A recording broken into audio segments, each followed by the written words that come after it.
How to install a starter row.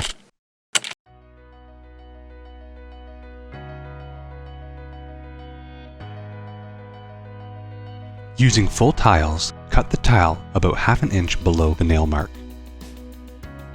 Throw away the bottom piece.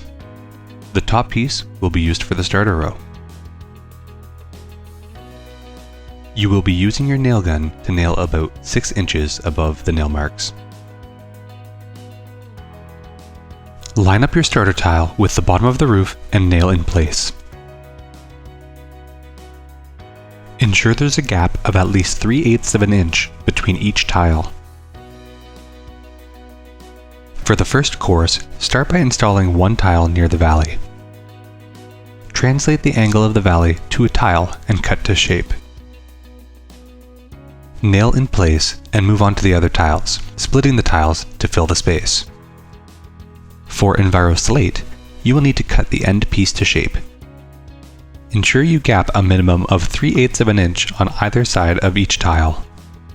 And that's how you create a starter row and first course using Enviroshake.